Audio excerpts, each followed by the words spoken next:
Hello, I'm Blake with SunflowerOutdoorSports.com TV. Thanks for tuning in.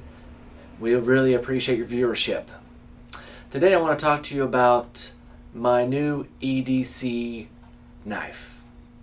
Now I know 99.99% of you out there who are watching this know what EDC stands for, but for the 0.00001% of the people who just randomly fell upon this video, EDC stands for Everyday Carry.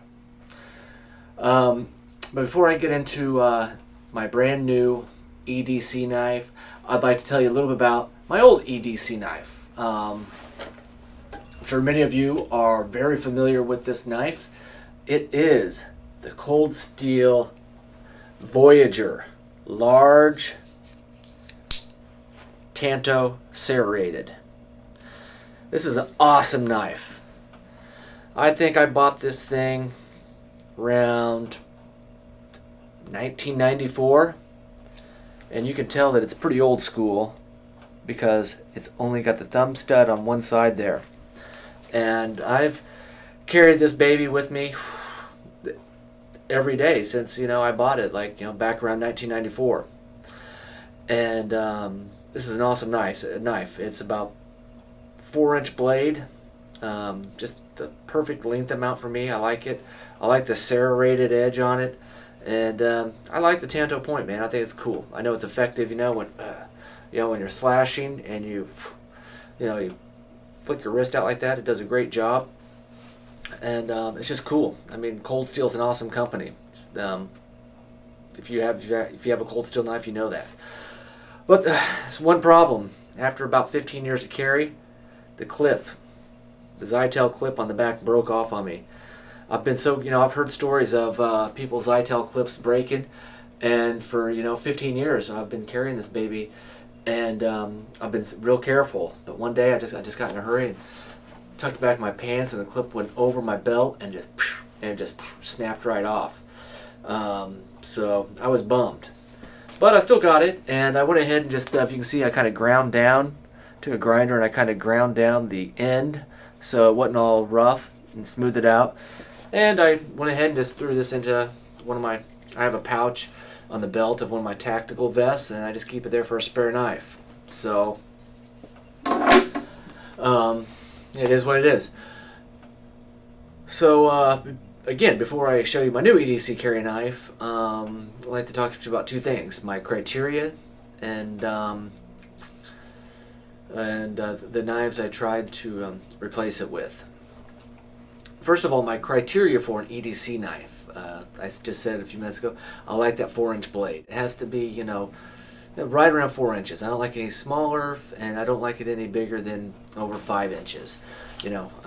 Actually, this is the Cold Steel Extra Large Voyager Tanto Plain edge blade, and this is a cool knife. I love it, man. It's awesome. I bought this, actually it was given to me in the late 90s, and you can tell this is old school. Still got the Zytel clip on the back, and it's a little newer than my other Tanto because it's got the thumb studs on both sides. But I actually tried carrying this around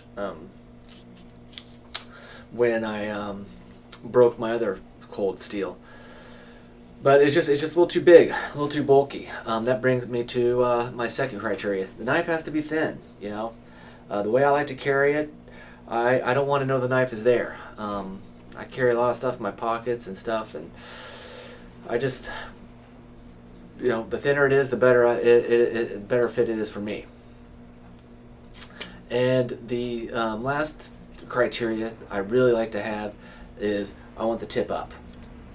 I like the tip up because when I pull it out, it's just, for the last 15 years, that's the way I've been carrying a knife. And I don't know about you, but I don't like change, and once I'm used to something, I like to keep it that way. So right after my knife broke, I went ahead and ordered another Voyager large Tanto point serrated blade. And a lot of you know this, I knew this too, but they don't make the Zytel clip anymore. and I knew that going into it, but I went ahead and ordered it. And to be honest with you, I couldn't get into it. The metal clip it's kind of pointed down on that thing. It's hard to get in and out of the pants, and then also it has the textured Zytel handle on both sides, so it makes it even harder to get it in and out of the pants. So I just wasn't really digging it that much.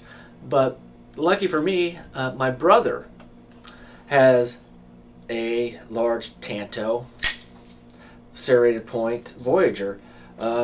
It's not as old school as mine because it does have the dual thumb studs on there, but it has the Zytel handle, and I really like that. Really like it a lot. And I traded him. I said, "Dude, trade me knives." He said, "I don't care. I'll go and trade it. I don't really use it anyway. I use my Gerber, so I'll do it." So we trade knives, and I carried this for a while, and then I decided, you know what, man, I love this knife so much. It's a collector's item now.